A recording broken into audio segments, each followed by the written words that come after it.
Peace and love, African family. Peace, love, and sunlight. This is Ankeru from Jam Tours Africa family. I'm there with. One Love Africa right now in the building. Yeah. And Julius Nairi from Afro-Jamaican and Credea. Yeah. Yeah, family. So, you know what I mean, we give thanks. We have these two brothers with us. And, you know, we want to touch on a very serious issue, family. Because what I notice is that, you know what I mean, a lot of people talk about coming back to Africa and relocating and everything is on the internet and stuff, but nobody talk about the laws. You know, do you have the right to come back? You know what I mean? When you walk into immigration, is there a slot there for you? Were you actually a part of the enslaved African that was shipped away? You know what I mean?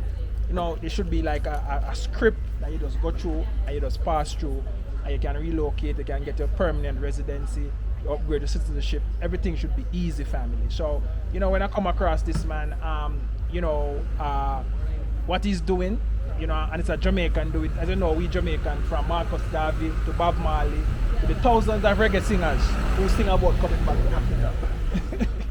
It's not surprising that this piece of document was created by a Jamaican family because, you know what I mean, we influence the world and we free the people, you know what I mean?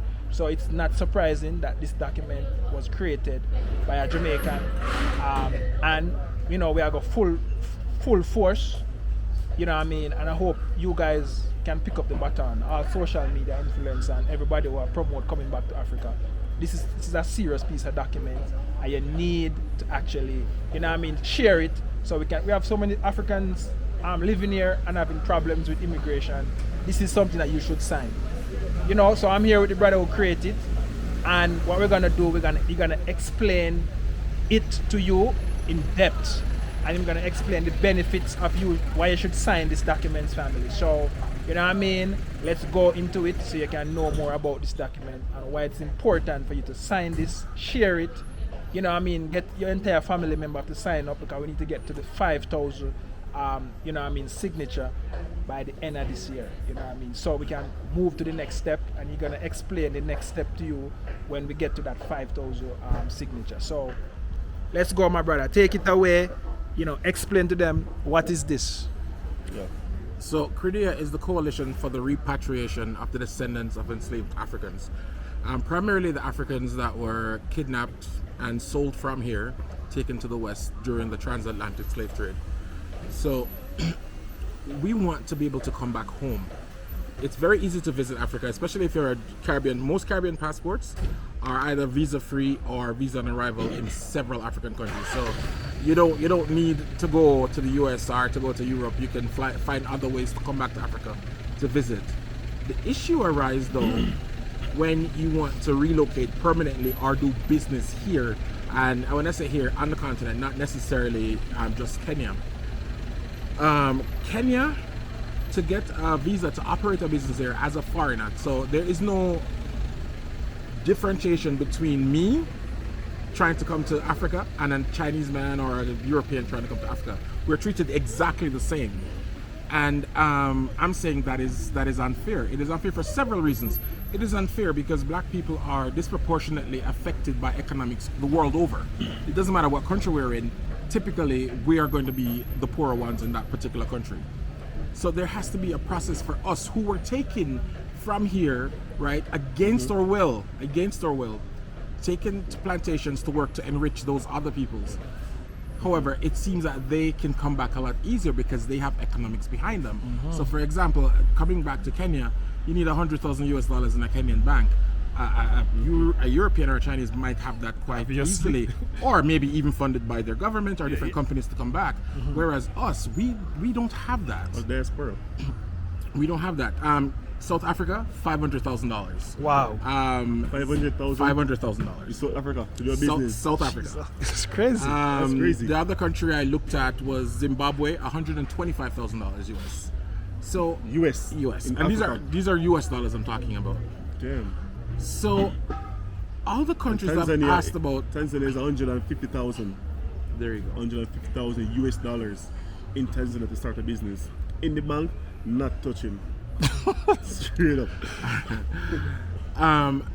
So what happens? It seems that there is an effort. It seems like some thought went into this whole immigration process, where they had a process that will affect Africans, diasporan Africans, disproportionately than other people. Because how many of us have $100,000 sitting in a bank account? Exactly. We don't have it. We might have 25, we might have 50, we might have 30, but 100,000 is asking a lot. So the whole premise behind CREDEA is to have these governments develop a process, a very streamlined, transparent process of how we can return. We're not asking for citizenship, at least I'm not proposing that, because I don't think you should just jump in a country and be able to vote right away. I don't believe that. I think you need to get immersed into the culture, and then you'd have some say in their politics. I don't think you should jump in and right away, but definitely some form of residency with the freedom to work and operate businesses. To bring in more income would be for preferred. people on the continent. Yeah, we'd be hiring. Create jobs and all of that. 10 company could be 10,000 people take off the road working in the company. So if it's easy for us, we can make it easier for them. And there's a few advantages that I can see with this happening.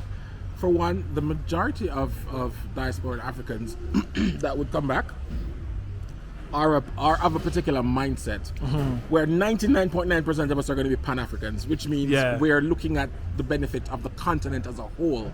We're not in it for ourselves, right? You might have some people who are just exploiters, and that's going to be everywhere. But for the vast majority of us, we're going to be Pan-Africans. We're professionals. We might not have 100K, but we might have something to be able to start a business.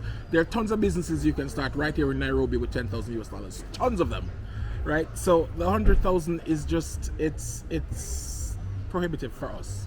So what we're asking for is a streamlined process. Now, there's even a suggestion on the CREDEA website, which is credea.com, and still do your background check to make sure you're not letting in a serial killer or anything like that. Absolutely. Yes. Do your background check. But really, and possibly a DNA. I would love to see a DNA component to it, if it's even whatever people want to decide. 50% African DNA, there should be a DNA component to it as well. And that really should be it. Right? You get to choose one country. You can't be doing this in every country, because I think that's a little bit... No, you're after something else. You're not looking to really reconnect. You're up to something else, and that way, yes, you go pay your $100,000 in another country, because you're there just for business purposes. I'm talking for those of us, we want to come back to reconnect to ourselves, really, and so there's a whole spiritual component to it as well. But business, yes. So I think you should be able to choose one country, and that country there should be a policy, and that country should accept you. I'm not asking for free land. I'm not asking for a tax break. I'm not asking for any of that. Just the opportunity to come open a business and work and live. So what inspired you to create this document? Was it a challenge? What are some of the hurdles you go over creating this document? Okay. So I went through a bit of a, how would I say, a challenging time some time ago, and I needed to get away from Canada. I needed to be with my people, and Jamaica, I wasn't feeling Jamaica for whatever reason, because I got Jamaica come like New York in terms of the behavior and the attitudes. I wasn't looking for that. Very aggressively. Not even that. It's more, I'm looking for something more spiritual. Something more grounded, and I wasn't getting that in Jamaica. Maybe if I'd grown up in the country in Jamaica and had a country to go back to, it might have been a different situation. But different connection. My barn and grow a Waterhouse, like we know half a tree in downtown, like that's it. You walk the streets. I had no village to go back to. So if I come from country, it might have been different. I might have gone home to my granny house and sit down for 2 weeks, eat some mango and relax. And it might have been different. So I didn't have that. So I randomly chose Kenya. I was going to choose Ghana, actually. Ghana was number one because everybody was going to Ghana, and something just said, no, choose Kenya. And when I came, something happened to me. I was made whole. I was put back together, and because of that, there's this strong connection I have to this country. So even if I can't do business here, I still have properties here. I will probably have a home here at some point. At some point, yeah. So so even if I can't work here, but The connection is there. the connection is there. So I saw somebody selling land in Kenya, and the land was reasonable, and I'm like, okay, let me try that. And I bought the land online, sight unseen, Really? right, from advertising. Yes. Trust me, hear every story. Everybody say me an idiot. So I bought the land online, and it came through. I got my documents, and I bought some more. And then my wife saw some that was like an hour from the beach, and it was cheap. Like, I'm not talking no big money, guys. Yeah. You can get a plot of land for the price of an iPhone. Okay, so don't get it twisted. iPhone 14. Right? Yeah, so you iPhone guys, that's a comment on that. You guys, you hear that? I hope it's sinking. Man say, you can get a plot of land for the price of an an iPhone. Yeah, Don't think it's joke. He already bought a few pieces, so don't think he's joking. yeah. I'm actually, it's cheaper than the cost of a new iPhone. Yeah. So I got a few of those, and It's all about locations too. an Yeah. hour away from the beach. That's pretty good. That's pretty good That's location. In Jamaica, you can't get nothing, dog. No, it's no, a no, it's a in foreigner. It's a Caribbean. foreigner. Then come over and Not just get Jamaica. and Can big you get hotel. any land in Jamaica for $1,000? Hell no. Not gonna happen. No. Worst, I had No. 1 hour from the beach. Impossible. Not in this lifetime. I'll if I get up. No. So now I have investments here. Okay, fine. Yeah. So now I'm like, yo, I think I want to move to Kenya. So I'm starting looking into the process. Kenya really don't have an immigration policy for external people, really. Yeah, Just yeah. like Jamaica. Yeah, yeah. Jamaica doesn't have one. If you're not married to a Jamaican or you're not descendant, you ain't getting a Jamaican passport. Yeah, yeah. You know, or go get married to a Jamaican. And Kenya is even harder. Yeah, it's even hard. Because Okay, 100%. it depends who you marry. Yeah. So only a women can marry a man. And Yeah. get the, I get the thing. yeah. But a man like we married a woman in Kenya, you're not getting we're not anything. getting nothing. But if a man married a Jamaican woman and gets something, Yes. Yeah, yeah. Yes. so it's kind of hard over here. It is very hard. So then I started investigating, how can I do this? So the only way for me to come here is find $100,000. I'm like, I don't have that kind of money. True. And so, but there's a few things to even get to that point. The first thing you need is you need a Kenyan bank account to put the money in, even if you have Yeah. the money. Yeah. To get a Kenyan bank account, most banks, I've only found 2 banks in Kenya That- that will even talk to you if you don't have a work permit. Yeah, that's true. They won't talk to you. Yeah. So imagine me trying to figure this out, trying to open a bank account here, trying to do all that stuff from abroad. It was painstaking. Even their Very tax difficult. registration number, which is free for Kenyans, if you want it, you have to pay upwards of like $350 to sometime even $2,000 for a KRA pin. And so it's the way the system is right now is You're talking about Kenyan shillings, not US No, dollars. US dollars. US dollars, yeah. Yes. Yeah, it depends on who you talk to. It depends on who you talk to. Yeah, Yeah, who you talk to, that's yeah. what I'm saying. From like $300 to that, or if you know somebody who got on there, you probably can get it for free. It all depends. Yeah, right. But you have to be on the ground for that. I'm doing everything Yeah. from abroad, so Yeah, pay people to go actually, we get lawyers to go and do these things for you. Well, I did all my stuff without a lawyer, to be quite honest with you. Abroad? Yep, I applied for my Online? Online. I Oh, applied yeah, for yeah. the company registration company online. It was Yeah. very easy. And then I did have someone help me with the KRA pin. And then once I had that, then I have a bank account. So I have a bank account here in Kenya and all that stuff. That's nice. $100,000 is another story, but you know. Yeah. So and then you have people who are people in positions of trust and authority who will tell you they can help you, and all they're going to do is take your money and not help you. Yeah. Right? So I had 2 situations like that. So you come into Africa, prepare to take a L or 2. It's going to happen. Everybody I know transferred to the continent, it's going to happen. The tree already there, so and it happened to the tree house. It happened to you too. Yeah, man. Yeah. Happened to me too.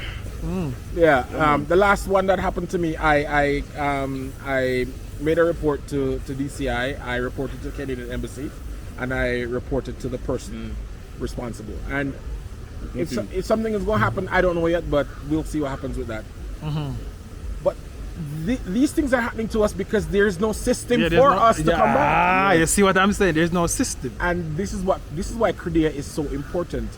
It's asking Africans on the continent, say, hey guys, let your governments know that you are serious in having your cousins or your brothers and sisters, however you want to term us, from the diaspora who want to come back to Africa, to be able to come back. And so with CRIDEA, I'm asking that, yes, you signed the petition. It's free to sign. There's something that says, do you want to donate? If you donate, that's going to change that org. That does not come to me. Okay, so it is free to sign. But it is not just signing. Once you sign, what I'm going to ask you to do is write a letter to your elected representative. It doesn't matter what country you're in. And say, hey, the diasporans from the transatlantic slave trade, the descendants want to come back home. We want them here. We want to build together. We want a reunification. What policies can you spearhead in Parliament or in the Senate, whatever structure your government have, and start there? So that's the next push. So the first push is to get the 5,000 signatures. Yeah. I'm going to go and distribute that to all the African embassies in Washington, D.C. But the second push is everybody who signed, you will get a draft letter. And if you so choose to do so, email your member of parliament and say, hey, these guys want to come back. Let's invite them back. Yeah. Year of return, just like what Ghana did. Ghana did it. Yeah. Why Kenya can't do it? And other countries. Well, Uganda made an apology. President Museveni made an apology to us, and he said to come home, but there is no policy. There's no policy. There's no policy. But that's the thing now. Uganda is easier. Uganda is way mm. easier than Kenya. In Uganda, it's $7,000 US. You pay an agency, a reputable agency. That $7,000 gets you your work permit for, I think, 2 years. It gets you your business registered. Really? It gets you your bank account. Really? Yes, really. What else? So Julius, what's going on in my head now? I feel like we need to push this to Uganda president and make him, once we get one African country to accept, say, yeah, Yes. you can come back. But Ghana did Then Ghana do it, but it's West Africa. Yeah, but don't believe the hype with Ghana though. True. It is Don't still, believe the hype. you're Yeah. still paying facilitation fees to get certain things done. It is not as simple. Oh. No, and I'll that's the tell you thing. why. Well, you were in Ghana, so I'll let you speak to that. But Yeah. I contacted the Ghanaian embassy, excuse me, in Toronto, and I asked, how do I apply for the right of abode? And he goes, oh, you can only apply when you're in Ghana at this office. And I'm like, really? Business is done through emails and electronically. Yeah, Why do I need to Yeah, go? once you're a Jamaican descent. And not only that, the minute I go to an office and speak to someone directly, it opens me up to being extorted. Yeah. If I apply online, there's no extortion because No. there's probably going to be several people looking at that account. So Yeah. there is no personal direct connection. Yeah. Right? It's like you apply for a Canadian visa. You and the person not having no correspondence. Yeah. You understand? And if there is correspondence, if you call in another day, employee X can look at the file. Yes. Yeah. But Yes. if I'm going to one specific person, it leaves us open for So extortion. you scamming, Right, of yeah, course. yeah, They yeah. can tell you anything under the sun. Yeah. But Ghana is less of a barrier. Sierra Leone is also less of a barrier if you have the DNA, right? But apart from that, I hear Nigeria has something too, but I don't know, so I won't speak too much about it. Yeah. What we really want to do, want to get this 5,000 signature. I want to maybe bring it to the High Commissioner of the Uganda consulate. and see if we can actually get something on the ground. We just need to get one African country to accept this. And this is the thing. And this is the thing. If one country does it, Then I think it will start trickling through. Yeah. And it's funny because they all say it. they all say it in They their all say speech. it. There was a proclamation in Abuja that says that we're entitled to come back. Really? Yes, Okay. but there's no policy. There's no policy. There is and no that's- You policy. need policy because you can go back and people can still take advantage of you. Yeah, and you need come the back, policy, immigration you have rights. still hunt you down. Like Yeah. you see, Yeah. immigration So we need to still. know that we have rights. If we return back here, this is our rights to do this and do business, to live here with no stress. Yeah. That's Yeah. why we need policy in place. And it's such a big contrast because I keep talking about it. I discovered a Canadian visa called the nickname for it is the owner operator visa. You create your business, your business plan. I think you're required to set up in only a certain provinces. So you can't go to Toronto or Ontario or Quebec. I think it's either out east or something. But I was reading it. Your business plan and finances to prove your business plan. Like you can fund your business plan, but there is no set minimum requirement.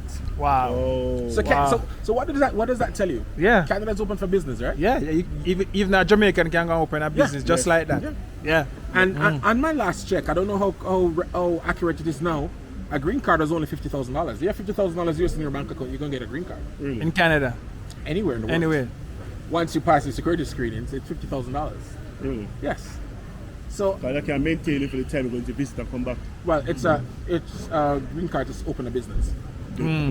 Yeah. So that's what I'm saying. Africa, it's making it so hard.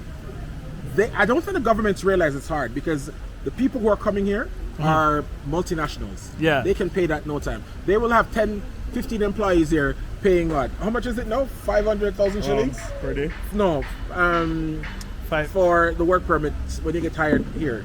I think it's like 400,000 or 500,000 shillings now. 1 million shillings. It's 1 million 1 million. Wait, the work permit, yeah. It's rental. 1 Yeah, million. So a multinational can pay that for 10, 15, 20 employees. Not a Yes. big deal. But So it's a chain business, international chain business like Burger King, McDonald's. Yes. And maybe they won't even pay that money for overseas people. But yeah, big chain business that do exporting, importing. if you're coming in and bringing in your staff, you're gonna pay for them. you're gonna pay for it. You're gonna pay Yes, for yes, yes. We're not doing that. We want to hire No. Kenyan staff, We're right? like We a- wanna, yeah. it, So why charge us that much money? If Yeah, trying to yeah, hire yeah, people that in makes the no same sense. country? so I'm going to say they don't realize that we care and we want to come home, because you have to also remember for the longest time the perception Africans had, and they call all of us Black Americans whether you come from Jamaica. Yeah, it doesn't matter, yeah, man. The Yeah, man, right. perception they had is that we're all drug dealers and criminals. I think they don't really care if we come back or not. They don't really care Be- about us. That's the Because- impression I but get. they don't and know some. though. The majority don't know. I remember I was in Mombasa, and I met some people. We're just at a restaurant, and we're Yeah. talking, and I go, "Oh, I'm African." They go, "Where are you from?" I go, "Jamaica." "Oh, how are you African?"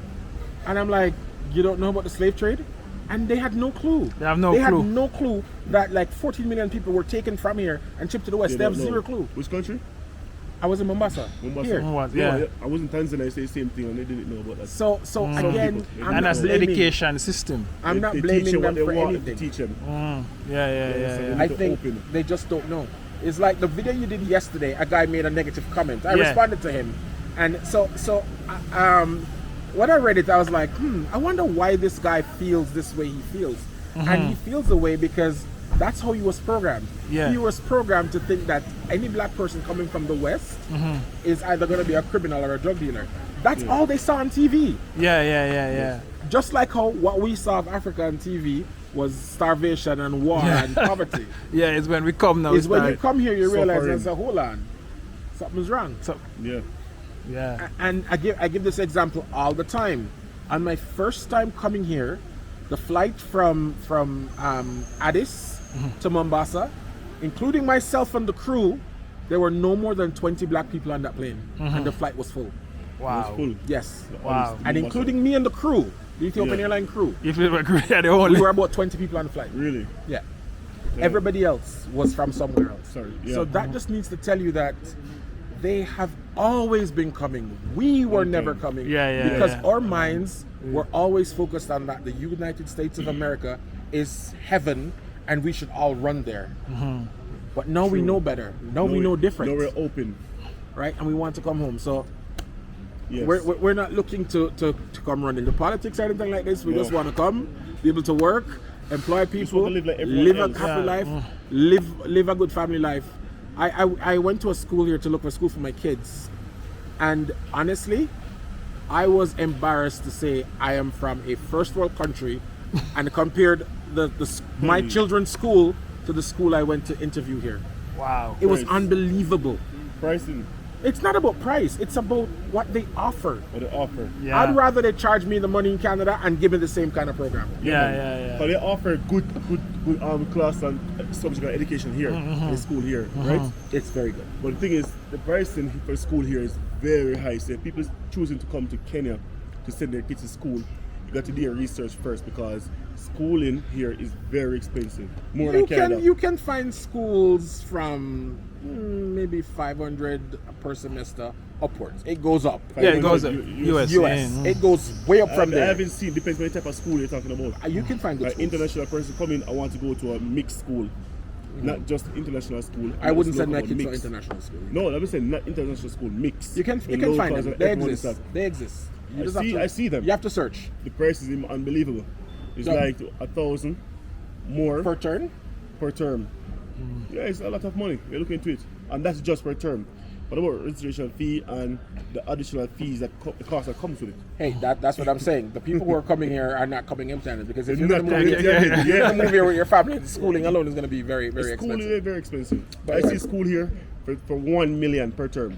Yeah. 1 million. Yeah, there's one. Yeah. And that's the most expensive. So that's going to one. be about $20,000 US for the year per child. All right, and that just a school term. What about book lists and everything else that goes with it, and the activities, extra. Well, as I said, I'm not asking for any of that to change. No, we don't You want that to change. you fit in where you fit in. Yeah. Right? You decide. And we're just asking for a process that no one can scam us.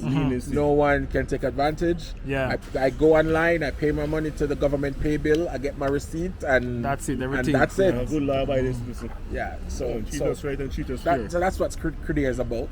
We the second part of Credea, we have I don't want to say decolonization class because somebody offered me money. Okay, so this program is a Saturday morning school. It's basically a Pan-African curriculum. It's teaching them to be not just Kenyan. Don't think of yourself as Kenyan. Think of yourself as African first. Then you can say Kenyan, then your tribe. So that's the whole thing. Wow.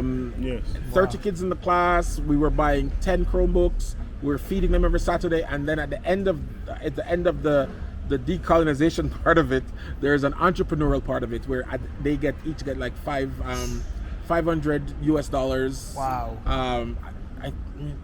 I have to check the number on that because the whole budget for the whole thing was going to cost $16,700 US a year to be able to do this. So when they're done getting decolonized, then they get some entrepreneurial skill. Then they can go start a business with their parent because Yes. I don't want the kid going to do business and not go to school. Yeah. So it was to get their parents involved as well, and someone was willing to fund the whole thing. And you know what the request was? Change the name from decolonization. Wow. And yes, This is a brilliant idea. This is like Yeah, but- genius. but I didn't change the name.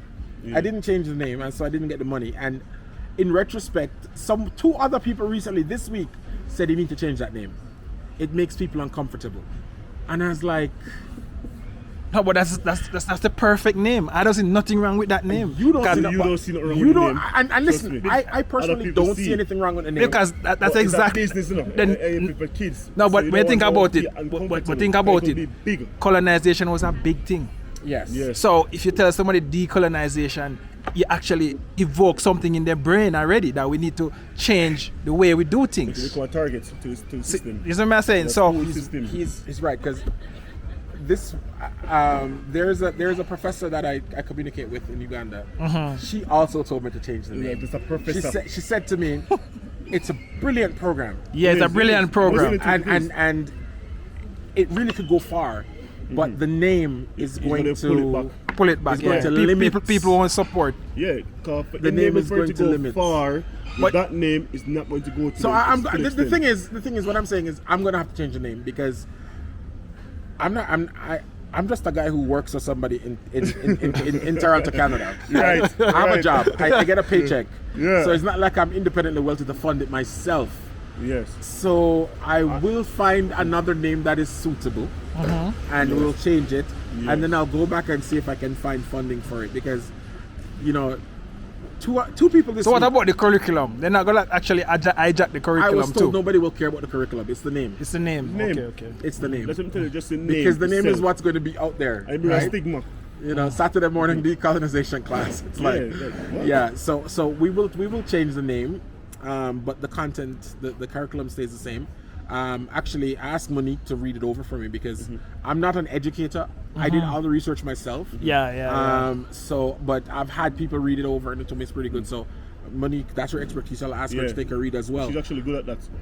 So, but it's something really dear to my heart. I want to do this because This is a brilliant idea. if Genius. these kids are thinking Africa first, hopefully one of them one day could be president. Yeah. And then the whole mentality won't just be my tribe, my country. It will be the continent as a whole. Oh, the whole, yeah. So that's the intention. So that's what Credea is about. I'm not giving up.